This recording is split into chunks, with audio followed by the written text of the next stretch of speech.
Okay, question number 11 देखो। If 200 equals to 2 to the power m into 5 to the power n, then find the value of m and n। यानी कि ये जो आपका 200 है is equals to, इसको same हम ऐसे भी लिख सकते हैं एक्सपोनेंट के फॉर्म में। तो ये m, ये है बेस 2 और ये है बेस 5, और ये जो m और n है ना, ये जो है इसके एक्सपोनेंट से, यानी कि टू द पावर या फिर रेज टू द पावर हम पढ़ते हैं। तो ये जो 200 है इसको हम 2 to the power something into 5 to the power something हम इस फॉर्म में लिख सकते हैं। तो वो m और n की जगह पे क्या आता है वो ढूंढना है। सो ये बहुत इजी है। इसको क्या करना है, इसके फैक्टर्स निकालेंगे, प्राइम फैक्टर्स क्या क्या है इसके। देखो अब यहाँ पे ज्यादा सोचने की जरूरत नहीं है, यहाँ पे ऑलरेडी 2 दिया है, यहाँ पे 5 दिया है, तो हम स्टार्ट करेंगे 2 से। ठीक है, 2 1 2 और ये 2 0 नीचे आ जाएंगे। फिर से ये 2 से डिवाइड होगा क्योंकि 1 में 0 है। 2 5 10 आ गया, ये 0 नीचे आ गया। ठीक है, फिर से 2 से डिवाइड होगा क्योंकि 1 में 0 है। 2 2 4 4 हुआ, यानी कि 5 में से अगर हम 4 को हटाएंगे तो 1 आ जाएगा। वो 1 क्या करेगा, 0 के पास जाके बैठ जाएगा, ये 10 बन जाएगा। तो 2 5 ये 10 हो गया। ठीक है, अब ये 25, अब ये 1 में 5 है तो हम 2 से डिवाइड नहीं कर सकते, तो हम 5 ले लेंगे। 5 5 25, 5 1 5। अब देखो ये जो 2 है कितने बार रिपीट हुआ है, 1 2 3। 2 जो है 3 बार रिपीट हुआ है और 5 जो है 2 टाइम्स रिपीट हुआ। This is nothing but 2 cube into 5, क्या है ये, स्क्वायर है। Therefore 200 is equals to 2 to the power m into 5 to the power n is nothing but 2 to the power 3 into 5 square, that is m equals to 3 and n equals to 2। ये बहुत simple था। ठीक है, ये वाला इतना आ गया। Now let us go for question number 12। ठीक है, ये वाला देखो। Find the number of solutions of the pair of linear equations। अब यहाँ पे क्या है, find the number of solutions of the pair of linear equations. Equations क्या क्या, ये लीनियर इक्वेशंस है। लीनियर इक्वेशंस यानी कि उसके जो एक्सपोनेंट्स जो 1 रहते हैं, वेरिएबल्स के जो एक्सपोनेंट्स 1 रहते हैं उसको हम बोलते हैं लीनियर इक्वेशन। तो ये 2 लीनियर इक्वेशंस है। तो हमें नंबर ऑफ सॉल्यूशंस क्या है हमें ये पता लगाना है। तो यहाँ पे क्या करना है, हमें कुछ कंडीशंस याद रखना है। वो क्या है, ये देखो, ये है पेयर्स ऑफ लीनियर इक्वेशन। ये भी लीनियर इक्वेशन क्योंकि एक्सपोनेंट 1 है, ये भी लीनियर इक्वेशन लेकिन एक्सपोनेंट। लेकिन ये यहाँ पे अगर हम इसको सिर्फ ax by plus c1 ax b1, तो यहाँ पे कंफ्यूज हो जाएगा। तो हमने इसको नाम देते a1 a2 b1 b2 c1 c2 बोल के। ओके, तो यहाँ पे दो अलग, ये दोनों अलग है रिप्रेजेंट करने के लिए, इसको 1 2 बोल के नाम दे देते हैं, a1 a2 बोल के। तो ये जो है ये है लीनियर इक्वेशन। अब कंडीशंस क्या है यहाँ पे ये समझना जरूरी है। अगर linear equation, pair of linear equation में a divided by a2 is not equals to b1 divided by b2, यानी कि इसके जो भी वैल्यूज रहते हैं अगर वो आपस में सेम नहीं रहते हैं तो वो होता है line of intersecting. Intersecting line कैसे, ये जस्ट एक रफ डायग्राम मैंने बनाया है, ग्राफ समझ लीजिए आप।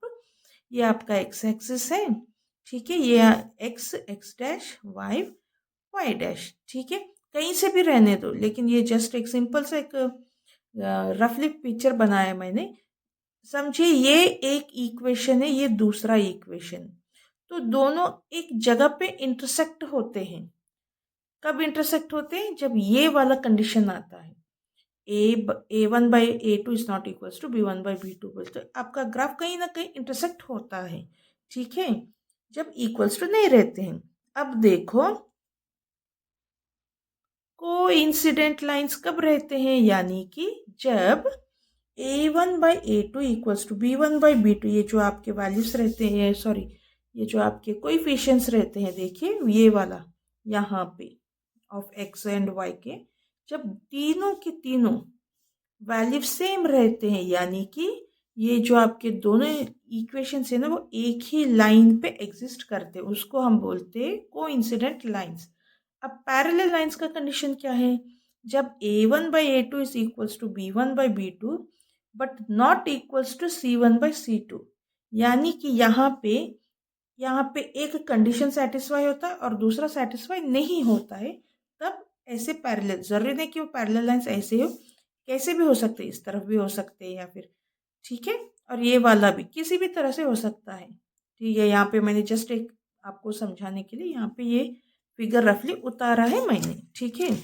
अब देखेंगे यहाँ पे ये कौन सा कंडीशन सेटिस्फाई करता है, ठीक है। ये आपका जनरल इक्वेशंस थे, ये आपके जनरल इक्वेशंस, ठीक है। यहाँ पे इक्वेशंस दिया गया है, तो हम इसको क्या करेंगे सॉल्यूशन में, ये जो हमारा इक्वेशन है 2x minus 3y plus 4 equals to 0, इसको हम नाम दे देंगे A1x plus B1y plus C1।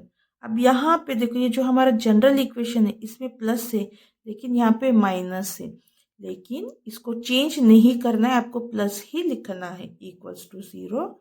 और जो दूसरा है आपका 3x plus 5y plus 8 equals to 0, तो इसको हम बनाएंगे A2x plus B2y plus C2 equals to 0। अब हम क्या करेंगे, ये जो हमारा A है, A क्या है यहाँ पे 2 है, ठीक है। ये जो हमारा A1 है, चलो मैं इसे लिख के बता दूंगी, A1 जो है आपका 2 है, ठीक है।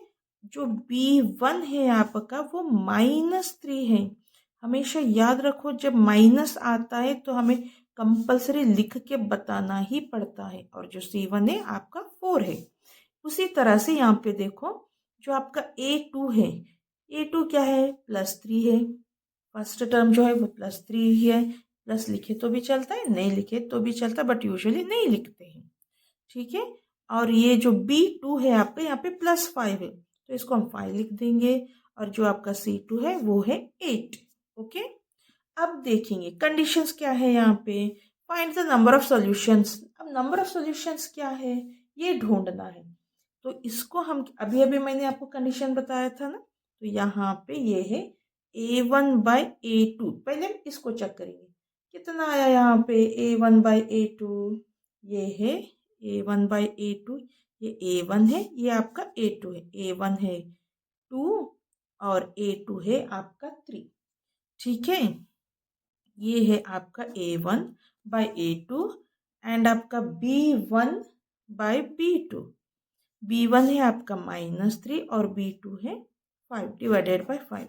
ये क्या ये 2/3 सेम है -3 और 5, क्या ये दोनों बराबर है, नहीं है, therefore A1/A2 is not equals to B1/B2, यानी कि A1/A2 is not equals to B1/B2 बोले तो जो हमारे लीनियर इक्वेशन से वो इंटरसेक्ट हो रहे हैं, सो इंटरसेक्टिंग लाइन से, तो इसको हम लिखेंगे नंबर ऑफ सॉल्यूशंस क्या है 1 बोल के लिखेंगे, ठीक है।